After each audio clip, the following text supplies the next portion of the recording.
Bismillahirrahmanirrahim. Assalamualaikum warahmatullahi wabarakatuh. Alhamdulillahi rabbil alamin.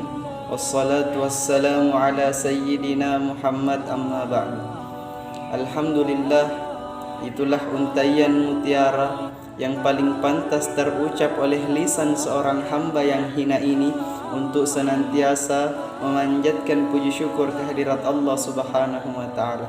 Mengapa kita harus senantiasa bersyukur kepada Allah? Karena sudah terlalu banyak nikmat yang telah Allah berikan kepada kita, sehingga apabila ada yang berani untuk menghitung-hitung nikmat dari Allah, maka terlebih dahulu Allah mengatakan, la tuhsuha, kalian tidak akan sanggup untuk menghitungnya. Salam dan salawat tak lupa kita kirimkan kepada junjungan kita, suri tauladan kita, Nabiullah Muhammad sallallahu alaihi wasallam beserta para keluarga, sahabat, tabi'in dan para pengikut sunnahnya hingga akhir zaman. Yang kami muliakan Ustazah Dr. Zainab LC beserta teman-temanku sekalian yang saya cintai dimanapun Anda menyaksikan. Di dalam video kali ini sedikit saya ingin menjelaskan mengenai iman kepada Nabi dan Rasul Allah Subhanahu wa taala. Namun sebelum itu izinkan saya memperkenalkan diri. Nama saya Fikri dari kelas Ilmu Hadis UIN Alauddin Makassar. Jadi langsung saja, pengertian iman kepada Nabi dan Rasul Allah Subhanahu wa taala. Beriman kepada Nabi dan Rasul Allah adalah meyakini dengan sepenuh hati bahwasanya kita percaya ada Nabi dan Rasul yang Allah utus di muka bumi ini beserta ada ajaran yang dibawanya, ada ajaran yang dibawa oleh Nabi dan Rasul-Rasul terdahulu.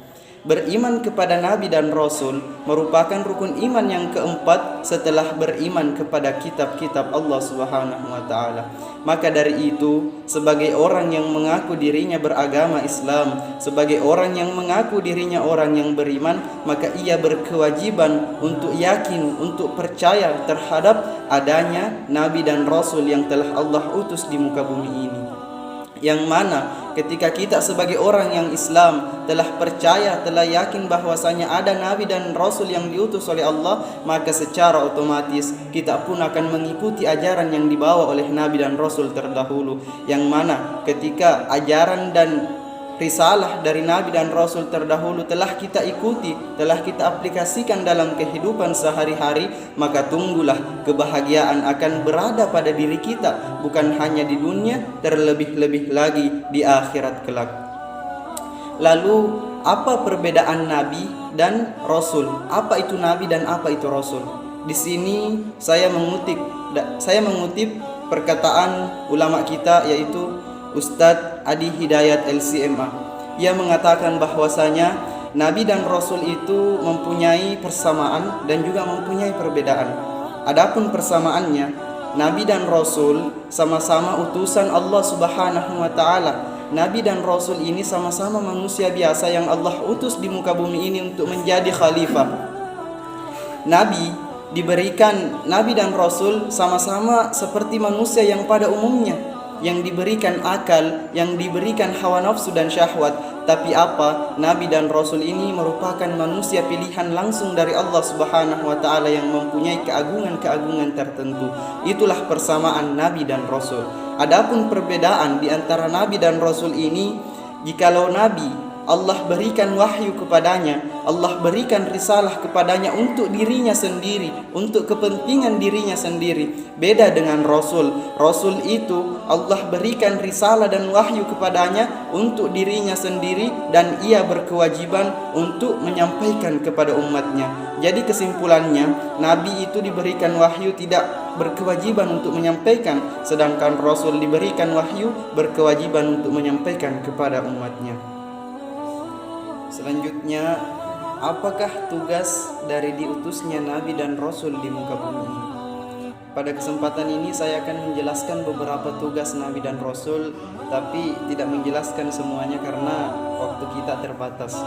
Jadi tugas pokok dari diadakannya atau dari diutusnya Nabi dan Rasul di muka bumi ini, yang pertama itu mentauhidkan Allah Subhanahu wa taala, mengesahkan Allah Subhanahu wa taala. Ajaran pokok dari banyaknya Nabi dan Rasul diutus di muka bumi ini, yang pertama yaitu mengesahkan Allah Subhanahu wa taala. Salah satu firman-Nya di dalam Al-Qur'an surat Al-Anbiya ayat 25 yang berbunyi, A'udzu billahi minasyaitonir rajim. Wa ma arsalna min qablika mir rasulin illa nuhi ilaihi annahu la ilaha illa ana fa'budun. Yang artinya, dan kami tidak mengutus seorang rasul pun sebelum engkau Muhammad, melainkan kami wahyukan kepadanya bahwa tidak ada yang berhak disembah, la ilaha illallah, tidak ada yang berhak disembah melainkan Allah Subhanahu wa taala, maka fa'budun, sembahlah aku, itu kata Allah. Jadi tugas yang pertama adanya Nabi dan Rasul di muka bumi ini ialah mengesahkan Allah Subhanahu wa taala. Adapun tugas yang kedua diadakannya atau diutusnya Nabi di muka bumi ini, yaitu menjadi suri tauladan untuk kehidupan umat manusia, sebagaimana dijelaskan di dalam Al-Quran yang berbunyi, Bismillahirrahmanirrahim, Laqad kana lakum fi rasulillahi uswatun hasanah, ila akhir ayat. Di sini Allah berfirman, telah aku jadikan engkau Muhammad sebagai suri tauladan yang baik. Di ayat ini kita mengambil pelajaran bahwasanya salah satu tugas Nabi dan Rasul diutus di muka bumi ini untuk dijadikan pedoman, untuk dijadikan teladan oleh umat manusia. Karena apa? Manusia ini mampu hidup dengan baik jikalau ia mempunyai teladan, jikalau ia mempunyai manusia yang lain untuk dicontohi. Nah, yang dicontohi inilah yaitu Nabi dan Rasul-Rasul terdahulu yang telah dimaksum oleh Allah Subhanahu wa taala. Adapun tugas ketiga diadakannya atau diutusnya Nabi dan Rasul di muka bumi ini, yakni untuk menyampaikan kepada kita tentang hari akhirat atau tentang hari pembalasan. Di sini Allah Subhanahu wa taala menerangkan di dalam Quran surat Al-Ahzab ayat 63, yang jikalau kita mengambil kesimpulan dari ayat ini bahwasanya kita sebagai orang yang biasa, manusia biasa, tidak akan sanggup untuk menangkap, untuk mengetahui hal-hal yang gaib. Kita tidak akan percaya terhadap hari-hari pembalasan kelak jikalau tidak ada tuntunan dan arahan dari Nabi dan Rasul-Rasul terdahulu. Jadi itulah salah satu tugas dari diadakannya atau diturunkannya Nabi dan Rasul di muka bumi ini, untuk menjelaskan kepada kita tentang kelak akan adanya yang namanya hari akhirat atau hari pembalasan. Adapun tugas terakhir yang saya bahas dalam video kali ini, tugas Nabi dan Rasul yang terakhir, yaitu menunjukkan kita kepada jalan yang benar. Ini sebagaimana dikutip dalam firman Allah Subhanahu wa taala di dalam Quran surat An-Nur ayat 46 yang berbunyi, Laqad anzalna ayatin mubayyinat wallahu yahdi man yasha'u ila siratim mustaqim. Sungguh kami telah menurunkan ayat-ayat untuk memberikan penjelasan, dan Allah memberikan petunjuk kepada siapa yang Ia kehendaki. Jadi kesimpulan dari ayat ini bahwasanya Nabi dan Rasul itu diturunkan di atas muka bumi ini untuk menunjukkan kepada kita bahwasanya ini jalan yang diridhoi oleh Allah dan ini jalan yang dimurkai oleh Allah Subhanahu wa taala. Maka semoga kita dapat memahami apa-apa yang menjadi tugas Nabi dan Rasul diturunkan di muka bumi ini, agar apa? Kita bisa selamat bukan hanya di dunia, terlebih-lebih lagi di akhirat kelak. Adapun pembahasan yang selanjutnya yaitu apa saja sifat dari para Nabi dan Rasul terdahulu. Yang pertama adalah siddiq. Siddiq berarti jujur atau benar. perkataan dan perbuatan dari para nabi dan rasul tentunya itu tidak lepas dari yang namanya kejujuran. Nabi dan rasul itu tidak pernah berbohong. Karena apa? Ia telah dibimbing langsung oleh Allah Subhanahu wa taala. Sifat yang kedua ialah amanah. Amanah berarti dapat dipercaya. Seorang nabi dan rasul atau seluruh nabi dan rasul semuanya bersifat amanah atau dapat dipercaya. Salah satu contohnya ialah nabi kita, Nabi Muhammad sallallahu alaihi wasallam, yang sejak kecil ia diberikan gelar oleh kaum Quraisy dengan gelar Al-Amin atau orang yang dapat dipercaya. Sifat yang ketiga yakni tabligh atau menyampaikan. Rasul ketika diberikan wahyu oleh Allah, ketika diberikan petunjuk oleh Allah, Rasul tidak pernah menyembunyikan hal itu, tetapi menyampaikan langsung kepada umatnya apa yang ia telah terima. Selanjutnya ialah fatanah atau cerdas. Seorang nabi dan rasul tentunya mempunyai kecerdasan yang luar biasa. Kenapa Allah memberikan kecerdasan kepada seorang nabi dan rasul?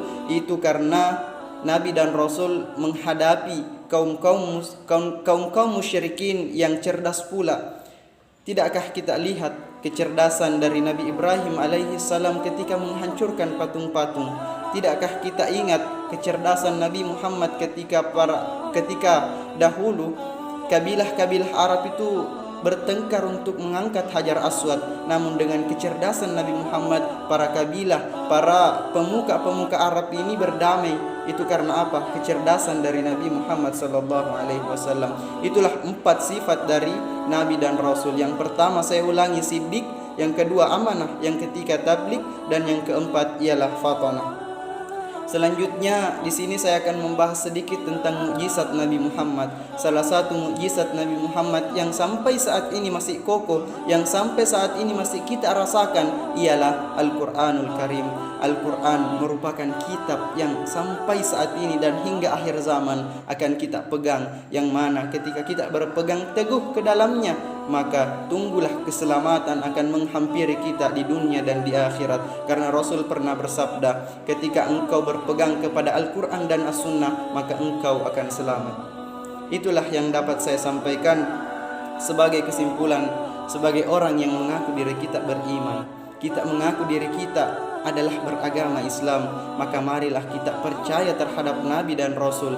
Marilah kita yakin terhadap Nabi dan Rasul dan juga mengikuti ajaran-ajarannya. Yang mana ketika kita telah mengikuti ajaran dari Nabi dan Rasul, sudah pastilah kehidupan kita akan selamat, karena ajaran dari Nabi dan Rasul ini merupakan bimbingan langsung oleh Allah Subhanahu wa taala. Yang benar datangnya dari Allah, yang salah datangnya dari diri saya pribadi. Unzur ma qala wa la tanzur man qala. Assalamualaikum warahmatullahi wabarakatuh.